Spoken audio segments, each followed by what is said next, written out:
So I finally picked up a 1976 Porsche Targa. Bodywork was amazing, bits and bobs. I mean, it looks immaculate when I picked it up. Managed to pick it up. It was a second-hand or a trade-in, but I knew the underside needed loads of work.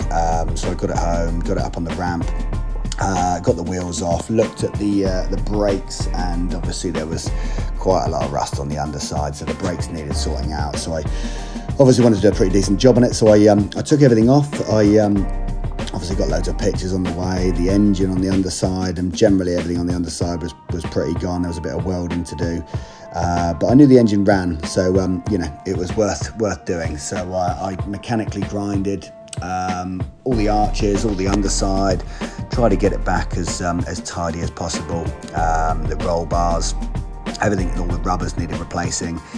So it was a bit of a pickle trying to get into all the bits and bobs, but I managed to take a few bits off. It was never going to be a show car. I just wanted it as a bit of a daily driver. So as you can see, there's loads of tight little sections, but managed to do as best I can at cleaning it all up and grinding it back.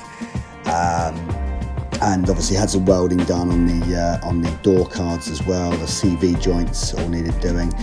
But basically, bit by bit, I managed to get the underside as best as possible. Managed to get it back to a point where I could sort of see where bits and bobs needed doing and welding needed doing.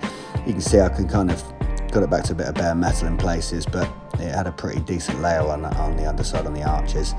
But it's getting to the point where it's pretty nice. As I say, the bodywork was pretty good. I managed to sort of used a Croft product in the UK. There's a company called Croft that do a pretty good spray underside.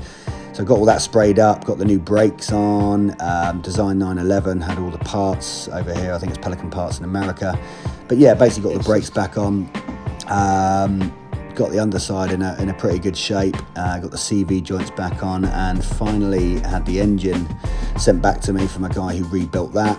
And there was just a few finishing touches really, the underside under the hood, or the bonnet as we call it over here, the fuse board. I rewired the fuse board, but I didn't want to take it all apart again, so I basically did the best I can. I sort of masked it all up and did a half decent job under the hood, just getting it sealed and looking a bit prettier.